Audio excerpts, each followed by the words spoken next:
ডাইভোর্সের 25 বছর পর নিজের হাজবেন্ডকে নিজের বৃদ্ধাশ্রমে দেখে আমি একটু অবাক হয়ে গেছিলাম। মানুষটা জড়সড় হয়ে বৃদ্ধাশ্রমে এক পাশে কর্নারে বসে আছে। আমার 25 বছর আগে বিয়ে হয়েছিল বিপিনের সাথে। আমাদের একটা যৌথ পরিবারও ছিল। যেহেতু আমরা একটা অনেক ভালো পরিবারে ছিলাম, সেহেতু আমাকে অনেক ভালোবাসতো।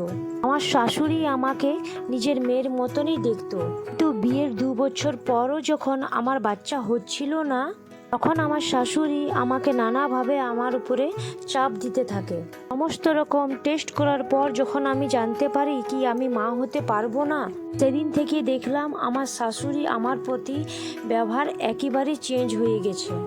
সেদিন থেকেই আমার শাশুড়ি আমাকে টর্চার করা শুরু করলো, আমাকে অবহেলা করতে শুরু করলো, আমাকে অনেক ছোট করে দেখা শুরু করলো।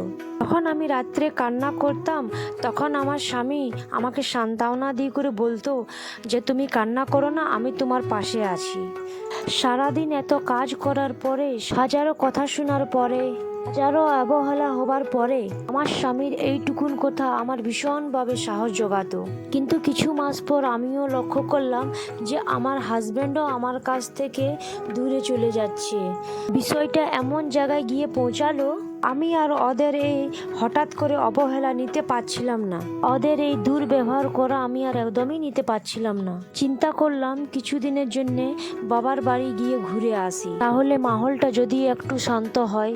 বাবার বাড়ি যাবার পরেই তার কিছুদিন পরে, মানে 3 দিন পরে একটা পার্সেল যায়। ওই পার্সেলটা খুলে দেখলাম ওটাতে একটা চিঠি ছিল। চিঠিটার মধ্যে লেখা ছিল আমার স্বামীর বিয়ের ব্যাপারে, আর একটা লেটার ছিল যেটা ডিভোর্স পেপারে আমার স্বামী সাইন করে পাঠিয়ে দিয়েছিল। এইটা দেখার পর মনে হচ্ছিল যে আমার পায়ের নিচের মাটিটা ধসকে পড়ে গেল। ভাবলাম যে এগুলো শুধু আগের থেকেই সব কিছু প্ল্যান ছিল, শুধুমাত্র আমার যাওয়ার অপেক্ষা করছিল। আমার বাড়ির থেকে বাড়িয়ে যাওয়ার সুযোগ খুঁজছিল সবাই। অনেক রাগ হচ্ছিল, মনে হচ্ছিল যে একবার বাড়ি গিয়ে সবার সাথে একটা প্রশ্ন করি যে তোমরা সবাই আমার সাথে কেন এটা করলে। কিন্তু তৎক্ষণ আমার মনে হলো যে মানুষটার জন্য আমি এখন ফিরে যাব, সে মানুষটাই তো এখন আমার পাশে নেই, আমার কাছে নেই। তাহলে কি অধিকারে আমি এখন সে বাড়িতে গিয়ে উঠবো?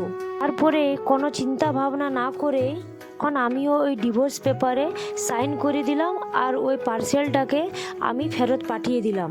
তারপর সেদিন থেকে আমি আমার স্বামীর সাথে আর কোনোদিনও যোগাযোগ করিনি।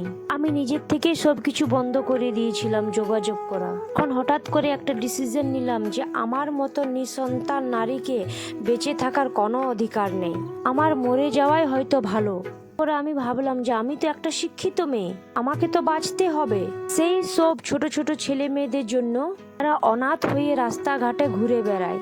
আমাকে বাঁচতে হবে সেই সব নারীদের জন্য, আমার মতো নিঃসন্তান হওয়া নারীদিগকে যে বাড়ির থেকে তাড়িয়ে দেওয়া হয়।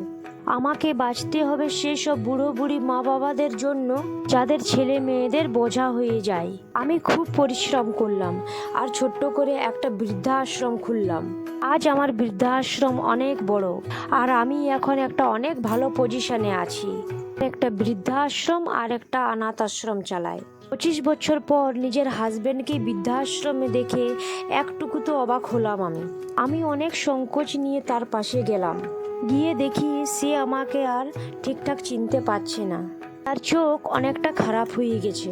তাকে ছাড়তে আসা তার একটা সার্ভেন্টকে জিজ্ঞাসা করলাম কি একে এখানে কেন আনা হলো। ওনারা বলল যে এর 2টো ছেলেই বিদেশে সেটেল, তারা ওখানেই চাকরি করে, ওখানেই বিয়ে করে, ওখানেই সেটেল হয়ে গেছে। এই বুড়ো মানুষটাকে দেখার জন্য বাড়িতে আর কেউ নেই। তখন আমি চিন্তা ভাবনা করলাম যে দেখো, আমি নিঃসন্তান হওয়ার কারণে সে আমাকে ছেড়ে দিয়েছিল, আর তার নিজস্ব সন্তান থাকার পরও তাকে বৃদ্ধাশ্রমে ফেলে দিয়ে চলে গেল।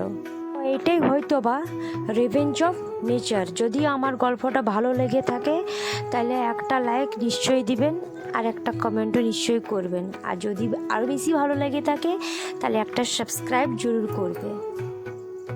টাটা, দেখা হবে আপনাদের সাথে আবার নেক্সট ব্লগে।